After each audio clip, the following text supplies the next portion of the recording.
Hey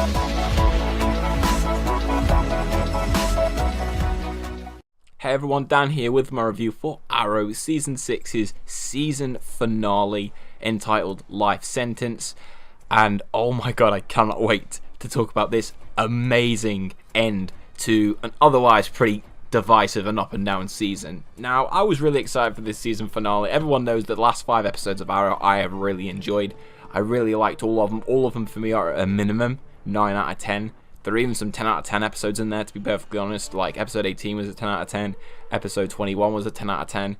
And I was really excited for this finale. Obviously, I went into it trying to lower my expectations because I knew right off the bat this wasn't going to be the best Arrow finale. Because, I mean, this time last year we had Lian Yu, which is probably the best episode of Arrow ever, and that was the Season 5 finale. So, I had to try and go in, with realistic expectations, but I really enjoyed this finale. And I'm quite surprised that a lot of people, from what I've seen at least, didn't actually like the finale, because while yes, it is not as good as Season 5's, but I never thought it was going to be in the first place, I still thought it was a really good conclusion to this season, and especially the last 6 episodes where, like I say, the season finally feels like it's actually going somewhere and, trying to make progress in terms of the story.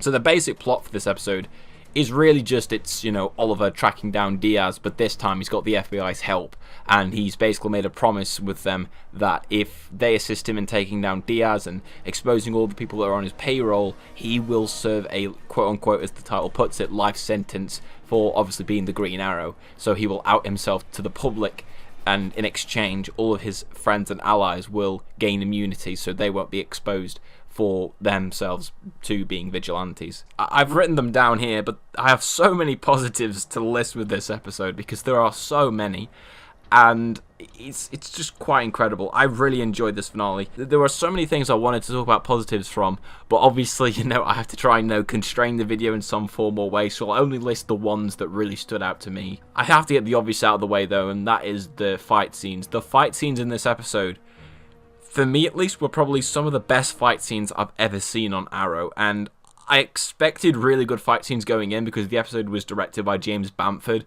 who used to be the stunt coordinator for Arrow. He's now since progressed into becoming a director, and all of the fight scenes were brilliant. The choreography was fantastic, the camera work, there was no shaky cam at all, like you could tell what was going on, there was no quick editing, it was all very well done, the stunt work was great. And I think the standout fight scene easily has to be the fight scene between Oliver and Diaz. That might be one of my favourite fight scenes on Arrow ever. James Bamford at the camera, the stuntmen who are doing a phenomenal job with the stunts that they pull off. My only one gripe would probably be at sometimes it was obvious that it was Kirk Acevedo's stunt double and not actually Kirk Acevedo, because he wasn't as well built as, Kirk Acevedo is in real life. That was really the only one gripe, but then again, that they did such a good job at trying to mask that without compromising the fight itself, which I thought was very, very good. But that scene in itself is phenomenal, and the backing music by Blake Neely in that fight scene, phenomenal. One of my favourite musical scores by him this season, along with the Dragon theme. I think those two for me are by far the best themes that he's made this season, and they are so good, and that scene in itself is amazing, but all the other fight scenes as well were phenomenal. They were all really well directed, you could tell what was going on, and in general, some of the best fight scenes I've seen on Arrow this season. In fact, I will make the claim, these were the best fight scenes we had seen on Arrow this season. Progressing further with it, just the way that James Bamford directed this episode is phenomenal. I've always said it, James Bamford is one of my favourite directors on Arrow. He's the best director for action, but I felt like the way that he handled this episode, especially with some of the more emotional elements as well, he did a very good job with it, and I'm very interested to see what he does next season, because I think he directed, I believe, the premiere of this season, and although I don't love that episode, I do like the directing of it, and he just is a great director, and he's easily one of my top 3 favorite directors in the Arrowverse. He's just really good. He has such a good understanding of the show and the characters. Speaking of the more emotional elements of this episode, I think some of my favourite scenes were probably the scenes with Quentin, and especially his scenes with Oliver, because there were quite a few. There was 2 main ones, which was the scene where him and Oliver reminisce about how long they've known each other for, and they make a reference back to episode 5 of season 1 where Quentin arrested Oliver, and he asks him, how did you beat that lie detector? And Oliver simply says, oh, I just know how to keep a regular heartbeat, which I found really funny. And just the scenes between those two were just really, really well done. I mean, it was obvious the way that they set it up that Quentin was going to die in this episode. There was no way he was making it out alive, but the scenes between him and Oliver were amazing. But my favourite one has to be the final one, where Oliver goes to Quentin after he's been injured by Diaz, because Diaz kidnaps Quentin when he makes a bargain to take him to Laurel, and Diaz shoots Quentin, and he's bleeding out. He goes to the hospital, and Oliver meets him. And the scene between those two was amazing. Stephen Amell and Paul Blackthorne, fantastic, absolutely fantastic in that scene together. And just the way that the characters have changed over the course of 6 seasons. Like, they've gone from hating their guts in season 1, like absolutely hating each other, to now where Oliver literally goes up to him and says, you've been like a father to me. And it's just such great writing for those two characters, and I really enjoyed that scene. And of course, in this episode, Paul Blackthorne, obviously we knew he was leaving the show, and he ends up, Quentin Lance ends up dying off screen, sadly.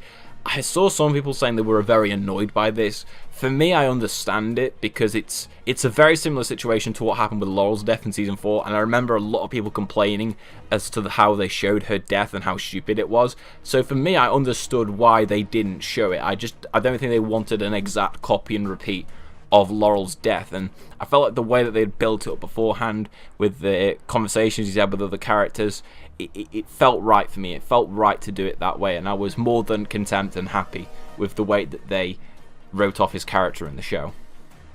And also, Black Siren in this episode was really good as well. I loved her involvement in that fight scene with Oliver and Diaz, where she just canary cries Diaz off that building. That was really, really fun. And Black Siren in this episode I thought was very good. I think Katie Cassidy probably had some of the best acting she's had for quite some time in this season, because I really don't think they've used Black Siren as much as I would have liked her to have been used, especially in terms of her dynamic with original Team Arrow. I would have liked to see a lot more of that this season. Hopefully we'll get it next year, because Katie Cassidy is confirmed to be a series regular for next season as well. So I really liked this episode, and I'm definitely excited for where they're going to set her up next season, especially with Quentin, of course, dying at the end and her finally meeting Sarah, who does pop up in the episode, but not for very long. She's only like 2 scenes and that's it. So I'm definitely interested to see what they do with her next season. Speaking of Diaz as well, Diaz in this episode was great. Kirk Acevedo, as usual, killed it in the role. I really just liked the fact that he just went full on crazy this episode. Like, he took no shits at all. He just wanted shit done ASAP, and it was so good to see. And it was just really, really cool to see more of Diaz and get more of a sense of his threat. Of course, he does end up surviving this episode. He actually makes it out alive, and they hint towards the end of the episode where we cut to him is like by himself with 4 other dudes. And it definitely looks as if they are setting him up to return next season. Whether he'll be the main big bad remains to be seen. I would love for him to be the main big bad for like at least the first half of the season, but I guess it just depends on Kirk Acevedo's availability, because I know that he's currently, I think, shooting the final season of 12 Monkeys, so maybe that will interfere with it, but I hope it doesn't, because I really want to see his character again. Especially since we really didn't get properly introduced to him until halfway through this season, so I hope we do get to spend more time with his character.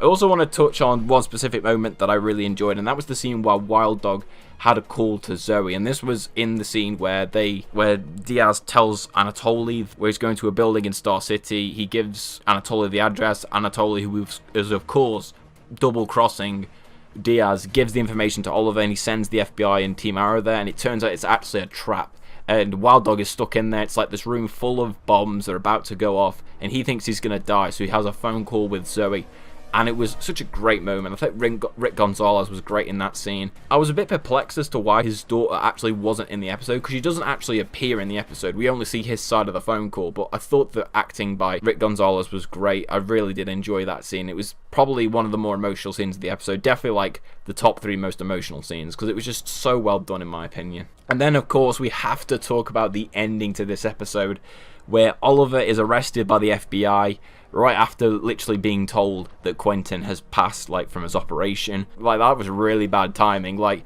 to then get arrested and then find out your friend for God knows how long has, like, passed away. It was just mega upsetting. And then he's of course handcuffed by the FBI. He walks out and he admits to everyone in Star City, and I love how when he says this, he directly turns to the camera and just says, I am the Green Arrow. It was so funny. I know a lot of people had wanted this, like kind of this Tony Stark moment where he reveals his identity. It definitely leaves me wondering what they're going to do next season, considering now everyone knows that he is the Green Arrow. Because obviously he didn't reveal anyone else's identities. Their identities are still secret. But obviously everyone now knows that he's the Green Arrow. And of course he's arrested and he's put in, I believe it's like a Supermax security prison. I can't remember the name of what it's actually called. It might be Slabside. I believe that's how you say it. It's probably not. I'm probably completely wrong saying that. But it was something like that, at least the prison name. And apparently, from what I've read, they are going to be trying to adapt the, I believe, cancelled Green Arrow movie that they were going to make, I think, about 10 years ago. There was a storyline where Oliver Queen is sent to prison, and he has to work with a bunch of criminals to get out. If they do that for the first half of the season, that could be a really interesting storyline. But I'm more interested to see what happens when he breaks out of prison, and him going on the streets as Green Arrow, but everybody knows that he's Oliver Queen. I'm really interested by that, and just the ending in itself, it poses so many questions for Season 7, and I can't wait to see how they're going to answer it, especially with the new showrunner.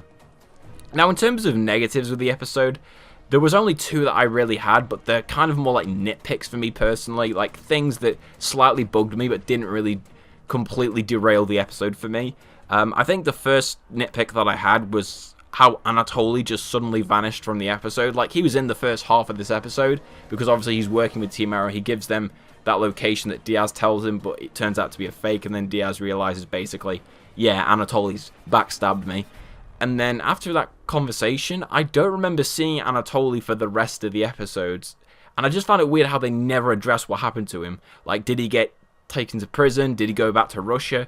They don't really make it clear, and that did infuriate me a little bit, because it leaves me curious as to what they're going to do with him next season, because I feel like Anatoli is a character, there's not really anywhere else they could take him, and for me, he was one of the characters that I thought could potentially die in this episode. I don't believe he died, but he just vanished off screen for some reason, so hopefully they will address that next season, or at least in an interview before next season, as to what happened to Anatoli, because as far as I saw, he just vanished off the screen and wasn't mentioned throughout the whole second half of the episode.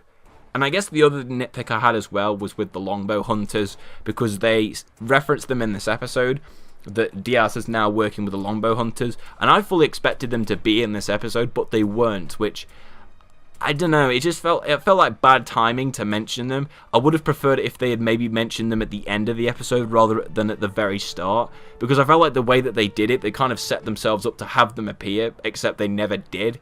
So if they referenced it nearer like the last 5 minutes of the episode, it probably would have made a lot more sense, but because they referenced it so early, and me and a lot of other people expected them to be in the episode, it was just a bit disappointing when they didn't show up. But it looks like they could be the villains for next season. I think them, Richard Dragon, and the Ninth Circle, because Cyrus Broderick of the Quadrant is still alive, I feel like they will probably be the 3 big bads, or at least some of the villains that Oliver will go up against next season. So I'm very interested to see what they do with that, and fingers crossed they actually do set up the Longbow Hunters well and do it a lot better than they did with Caden James, because fuck him, he's an awful villain.